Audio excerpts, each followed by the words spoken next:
मेरे साथ सिवान के एक युवा सामाजिक कार्यकर्ता हैं जो समाज में परिवर्तन लाना चाहते हैं, खास करके सिवान को बदलना चाहते हैं, उस सिवान को जहां कभी खादी के मामले में एक बड़ा प्रयोग हुआ था ब्रजकिशोर प्रसाद के द्वारा, और यहाँ जो सामाजिक समरसता और समाज में जो निचले पैदान पर खड़े हैं उनको मेन स्ट्रीम में लाने के प्रयास में लगे हुए हैं और लोकतंत्र के इस महापर्व पर सक्रिय हैं ताकि मतदाता अपने घरों से निकले और अपने सुविचार के माध्यम से अपने मत का प्रयोग करें।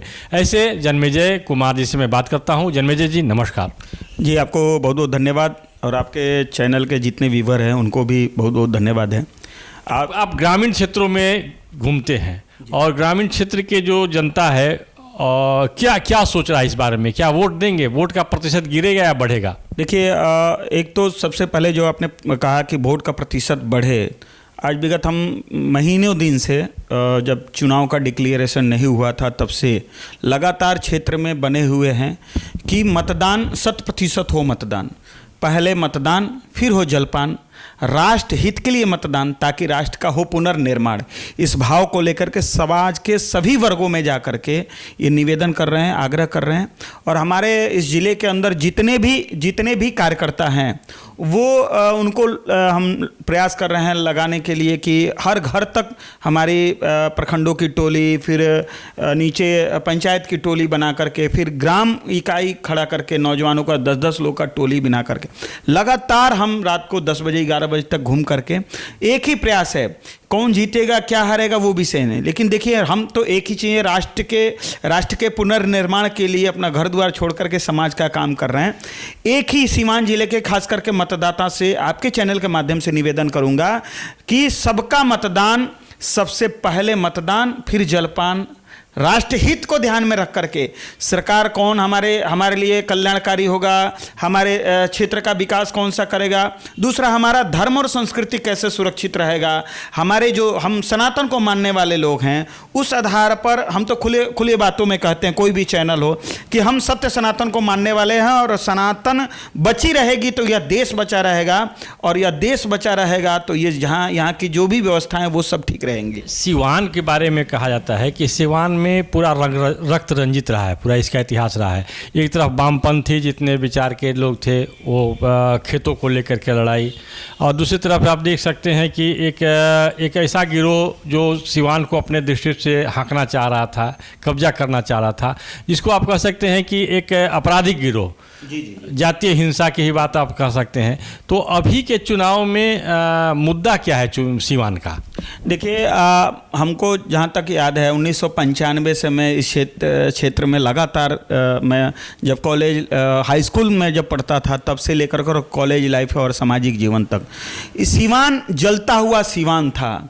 1998 के लोकसभा का चुनाव क्षेत्र लिया जाए और 2005 तक का सिवान एक जलता हुआ सिवान, ये गुरु द्रोणाचार्य की तपोस्थली के नाम से सिवान जाना जाता था, डॉक्टर राजेंद्र प्रसाद की धरती के नाम से जाना जाता था, अनेकों महापुरुष के यह धरती रही है, बलिदानियों की यह धरती रही है। लेकिन एक कालखंड था कि एक आताताई के नाम से सिवान जाना, देश ही नहीं पूरी दुनिया के लोग, जहाँ भी सिवान के लोग, बिहार के लोग, भारत के लोग, देश के दूसरे देशों दूसरे कंट्री में रहते थे तो सिवान को इसी को लोग पूछता था कहाँ के रहने वाले हैं, तो सिवान था, अच्छे फलाना सिवान। दूसरी तरफ वहाँ माओवादी भी तो थे, माओवादी नक्सली जितने जो थे उनका भी। देखिए, एक समय में यहाँ माओवाद और कम्युनिस्टों का भी एक गढ़ रहा है, लेकिन उसका एक ही टकराहट, आपस की टकराहट के कारण कुछ लोग उधर गए, लेकिन आज वो धीरे धीरे कम्युनिज्म भी इस जिले से समाप्त हुआ है और आतंक भी समाप्त हुआ, और उस आतंक को प्राय बनाने वाले लोग भी आज हमारे बीच नहीं है। लेकिन आज इस विधानसभा के चुनाव में उधर के कुछ लोग के कारण, कुछ राजनीतिक दल के लोग, मैं उनका नाम लेना नहीं चाहूँगा आपके चैनल के माध्यम से, कुछ लोगों को फिर से उस क्षेत्र में पनपाने का और सिवान को पुनः जलाने का प्रयास कुछ राजनीतिक दलों के द्वारा किया जा रहा है। लेकिन यहाँ सिवान की जनता फिर से इस सिवान को जलने नहीं देगी।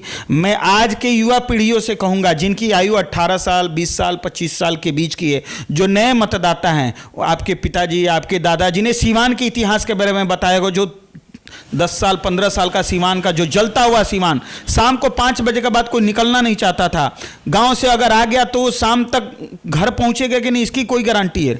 और सैकड़ों लोगों का बलिदान हुआ है इस सीवान में। इस सीवान को पुनः उस ओर न ढकेलने के लिए मैं सीवान के जनता से और खास करके नौजवानों से, माताओं से निवेदन करूंगा कि मतदान ऐसा करना जो आपकी हित का हो, आपके गांव की सुरक्षा की बात करे, आपकी परिवार की रक्षा की बात करे, आपकी बहन बेटी की रक्षा की बात करे और आपकी जमीन जायदाद की रक्षा की। सरकार कोई आएगा, विकास होगा, रोड बढ़ेंगी, सड़कें बनेंगी, बिजली होगा।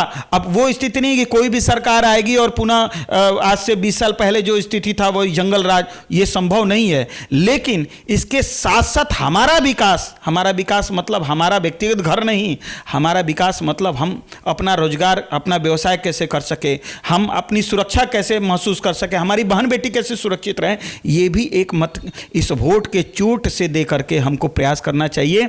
और मैं चैनल के माध्यम से कहूँगा, पुनः ये निवेदन करूँगा सीवान के प्रत्येक मतदाता से कि 6 नवंबर को पहले मतदान, फिर जलपान, राष्ट्र हित के लिए मतदान, ताकि भारत का हो कल्याण। राष्ट्र हित इसलिए कि अगर राष्ट्र सुरक्षित रहेगा तो जो भी विषय आज आपके सामने नज़र आ रहा है, जो आज 2005 के बाद से लेकर के अभी तक निरंतर सरकार ने केंद्र की, आप देखिए 2005 के पहले का भारत और 2005 के बाद का भारत, निरंतर आप देश के अंदर जो हम विकसित भारत की बात करते हैं, भारत को विश्व गुरु के सिंहासन पर आसीन करने की बात करते हैं, भारत को परम वैभव पर पहुंचाने की जो बात करते हैं, आज दिख रहा है। जो स्वप्न स्वामी विवेकानंद जी ने देखा था, जो स्वप्न वीर सावरकर ने देखा था, जो स्वप्न भगत सिंह ने देखा था, जो स्वप्न चंद्रशेखर आजाद ने देखा था, वो स्वप्न आज देश का यशस्वी प्रधानमंत्री साकार कर। ये आपका कहना है, लेकिन चुनाव में शहाबुद्दीन के सुपुत्र क्या ओसामा साहब भी मैदान में हैं, तो आप इसको क्या देखते हैं? और उनके पक्ष में लोग कई प्रकार की बातें कहते हैं कि शहाबुद्दीन तो अब नहीं हैं, उनके पुत्र हैं, उनके पुत्र को हम लोग वोट देंगे, उनसे हमारा कोई लड़ाई नहीं है। तो इसको आप किस रूप में देखते हैं? देखिए, मैं कहूँ कि शहाबुद्दीन इस ज़िले के अंदर विधायक रहे, सांसद रहे, उस कालखंड को सीवान ही नहीं, पूरे बिहार नहीं, पूरा देश देखा है। और कहा गया है कि जिसका जैसा अन्न होता है, जैसा स्वभाव होता है, नेचर और सिग्नेचर नहीं बदलता है। तो अपराध का प्राय आप ऐसा नहीं है कि वो उनका पुत्र हो और उनके परिवार के कोई भी हो तो दूध के धुले हुए हैं। आप देख सकते हैं कि कई केसेज उनके ऊपर हुए हैं, कई आपराधिक मामले ओसामा के ऊपर दर्ज हैं। मैं खास करके राजनीतिक व्यक्ति का नाम आपने पूछा इसलिए मैंने बताया, मैं किसी राजनीतिक व्यक्ति का नाम भी नहीं लेता हूं, क्योंकि मैं कोई राजनीतिक व्यक्ति भी नहीं हूं। मैं किसी राजनीतिक संगठन से भी मेरा जुड़ाव नहीं रहा है। मैं एक सामाजिक कार्यकर्ता के नाते इस ज़िले के अंदर मेरी पहचान है। तो मैं तो निवेदन करूंगा जनता से कि वो प्राय जो उस समय का कालखंड था पुनः नहीं आवे। ऐसा कुछ नहीं कहा जा सकता है कि रावण का लड़का था और रावण का लड़का कुंभकर्ण था तो वो राक्षस प्रवृत्ति का तो वो संत प्रवृत्ति का हो गया, ऐसा तो नहीं कहा जा सकता है। प्रयास करता है, लेकिन जो प्रवृत्ति है, जो वातावरण है, जो माहौल है, जो स्थिति परिस्थिति है इस जिले के अंदर, जो उनकी सोच है, हमें तो नहीं लगता है कि उस प्रकार का क्राइम के बादशाह रहे शहाबुद्दीन तो उनका पुत्र भी संत बन जाएगा और समाज की सेवा के लिए निरंतर लगेगा। ऐसा आकलन नहीं किया जा सकता है। डर का विषय नहीं है। इस ज़िले के अंदर आज कोई भी मतदाता, आज वो दिन नहीं है कि कोई बूथ छाप ले। आज हर मतदाता जागरूक है और इस ज़िले के अंदर कोई बूथ छाप नहीं सकता है। सब अपने मत का प्रयोग और इस मत के चोट से इस सीवान का इतिहास इस बार लिखा जाएगा। और मेरा प्रयास है कि मैं तो यही कहूँगा, पुनः कहूँगा, पहले मतदान, फिर जलपान, राष्ट्र हित के लिए मतदान, ताकि राष्ट्र का हो पुनः निर्माण। बहुत बहुत धन्यवाद जन्मेजय जी।